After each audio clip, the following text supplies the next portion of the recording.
Imagine walking through a brand new luxury district in Southeast Asia. The streets are clean, the towers are glass, the swimming pools look ready for a brochure. But when evening arrives, something feels wrong. Only a few windows light up, the lobby is quiet, the parking levels feel too empty for buildings this expensive. This is not one abandoned tower in one unlucky city. It is a pattern you can see in different forms across parts of Malaysia, Cambodia, Thailand, the Philippines, and Vietnam. Luxury real estate built faster than real local demand could absorb it. Hello, my name is Daniel, and welcome to Asian Money Map. On this channel, we follow the money, the policies, the culture, and the risk behind Asian business systems. Today, we are looking at one of the strangest stories in Southeast Asian real estate: why the region built so many luxury condos, why some of them now feel half-empty, and what this tells us about the next phase of Asian growth. The simple explanation is to say developers got greedy, but that is too easy. The better explanation is that, for more than a decade, Southeast Asian property was not only housing, it became a storage device for global capital. After the 2008 financial crisis, interest rates in much of the world stayed extremely low. Investors searched for yield. At the same time, Southeast Asia looked like a growth story: young populations, rising cities, manufacturing relocation, tourism, and new middle classes. So, construction made sense. More people were moving to cities. More offices, malls, hotels, transit lines, and apartments were needed. But incentives matter. And the incentive in many premium projects slowly shifted away from building homes for local salaries toward building assets for buyers with outside money. That is the key distinction. A home is priced around the person who lives in it. A luxury investment unit can be priced around the person who wants to park capital in it. And during the 2010s, one of the most important sources of that outside money was China. China had created enormous private wealth, but it also maintained capital controls, and Chinese authorities later tightened scrutiny on outbound money and overseas property-style investment. For wealthy households trying to diversify, Southeast Asian real estate had a powerful attraction. It was close, tangible, often cheaper than Singapore or Hong Kong, and connected to cities that looked like they were moving up the global value chain. From a developer's point of view, this was a dream customer. A foreign buyer could purchase off-plan. The sale could help finance construction. The unit did not always need to become a primary home immediately. And if enough buyers treated apartments as assets before they treated them as places to live, an entire skyline could rise before an actual neighborhood existed. That is where the risk begins. When a city is built for occupancy, the basic question is, who will live here, work nearby, and use the shops downstairs? When a city is built for capital parking, the question becomes, who will buy this paper promise before the next person does? Those are very different economies. The clearest symbol is Forest City in Johor, Malaysia. Forest City was developed by Country Garden and marketed as a futuristic city near Singapore. Reports described it as a project with a price tag around $100 billion and a vision for hundreds of thousands of residents. The appeal was obvious: live near Singapore's economy without paying Singapore's prices. On paper, that sounded powerful. In reality, the project became famous for the opposite reason. International reporting has described Forest City as having only a small fraction of its planned population living there, with quiet streets, empty-looking retail areas, and residential towers that do not match the scale of the original dream.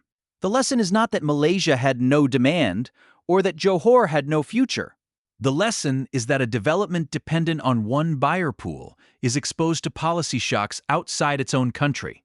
When Chinese capital controls tightened, when China's property cycle weakened, when travel slowed, and when investor confidence changed, Forest City lost much of the demand environment it had been built around. The buildings stayed. The capital flow changed. That is the first real estate risk people underestimate. Concrete is local, but the money behind it can be global and mobile. Now look at Sihanoukville in Cambodia, because it shows a different version of the same story. Sihanoukville was once known more as a coastal city and backpacker stop. Then Chinese-linked investment, casinos, hotels, and online gambling operations helped transform parts of the city at extraordinary speed. High-rises went up, Commercial buildings went up, land prices jumped, rents moved sharply. Local businesses and residents felt the pressure of a city being repriced around an industry that was not really built for the local population. Then the policy environment changed. Cambodia announced a ban on online gambling in 2019, and the industry that had driven a large part of the boom suddenly became much less reliable. Pandemic disruption then added another shock. The result was not just normal vacancy. Sihanoukville was left with unfinished and idle buildings. Some, later reporting, counted hundreds of unfinished or completed but empty structures. The exact number changes by source and date, so the safe point is this. The city was left with a visible inventory problem that local authorities could not solve simply by waiting for ordinary renters to appear. This is what happens when one volatile industry becomes a city's real estate engine. If the industry leaves, the buildings do not leave with it. Thailand shows a more mainstream version of the problem. Bangkok has real demand. It has workers, universities, hospitals, malls, transit, expats, tourism, and a large domestic economy. So the issue is not that Bangkok condos have no use. The issue is pricing and incentives. Thailand's condominium system allows foreign ownership within a capped share of a building's saleable area.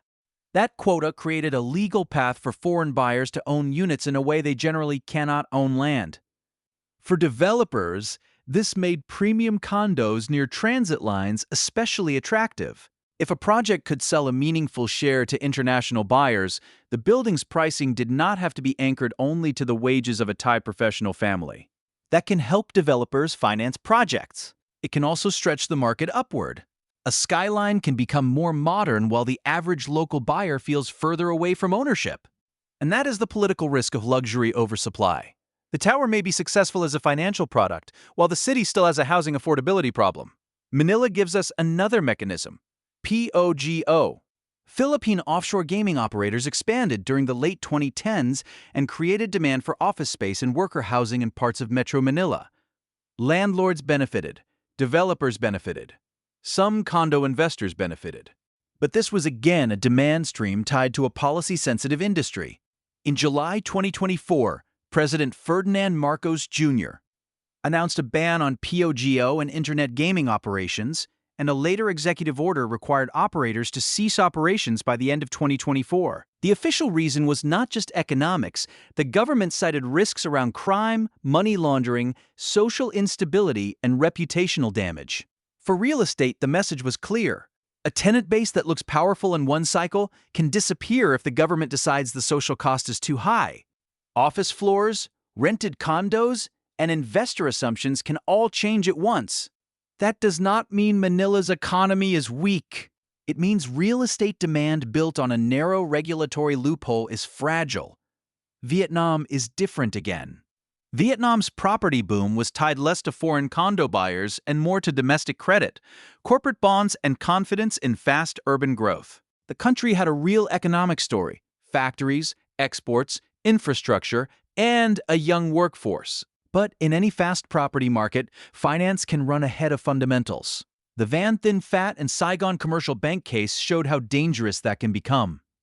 Associated Press reporting described Truong My Lan as facing trial over an alleged $12.5 billion fraud, nearly 3% of Vietnam's 2022 GDP, with accusations involving thousands of ghost companies and illegal control of a commercial bank.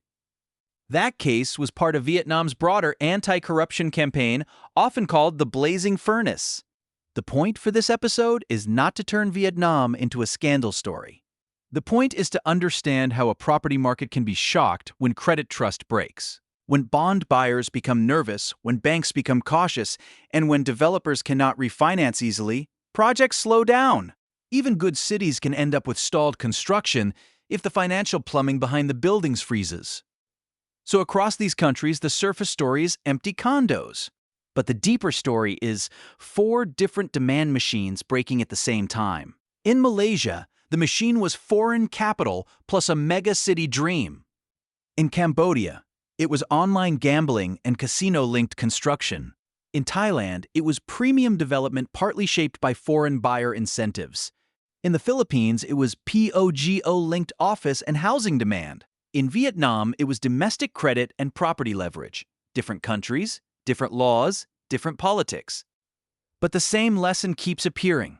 When real estate is built mainly for capital flows, it becomes vulnerable when those flows reverse. And this is where my opinion comes in. I do not think Southeast Asia's real estate story is over. In fact, the region still needs enormous amounts of housing. Young workers need apartments. Families need better homes. Cities need rental supply near transit. Industrial growth needs worker housing. Tourism cities need hotels and serviced apartments. None of that disappears because a few luxury projects went wrong. But the next winning model will not look like the speculative model of the 2010s. The next winning model has to be closer to real demand. It has to ask what local wages can support. It has to ask whether the building will be lived in, rented, managed, maintained, and connected to transport and jobs. It has to ask whether the buyer is a resident, a landlord, a worker, a family, a student, or just an anonymous spreadsheet line in another country. That is a healthier question, because a city cannot live inside a spreadsheet forever. A tower only becomes part of the economy when people actually use it. When lights turn on, shops open, workers commute, families move in, and local services grow around it. The correction may be painful for developers, landlords, and investors who bought at peak assumptions. But for Southeast Asia, it may also be necessary. It can push governments to care more about affordability. It can force developers to build for domestic buyers instead of only offshore capital. It can make banks more careful about leverage. And it can remind the region that growth is strongest when concrete follows people, not when people are expected to magically appear after the concrete is poured. That is the real lesson of Southeast Asia's luxury condo boom. The region did not just overbuild buildings. It overestimated how permanent certain capital flows would be. Now the question is whether these cities can turn empty investment products into real urban neighborhoods. Because the future of Asian real estate will not be decided by the tallest tower. It will be decided by whether ordinary people can afford to live inside the city their economy is building. Thank you for exploring this with me today. I want to hear your local view. In your city, are luxury condos becoming cheaper? Or are prices still disconnected from local incomes? Tell me in the comments, because local context is how we build a more accurate money map. If this breakdown helped you understand how money and power move through Asian property markets, subscribe to Asian Money Map. I'm Daniel. This is Asian Money Map. We'll see you in the next one.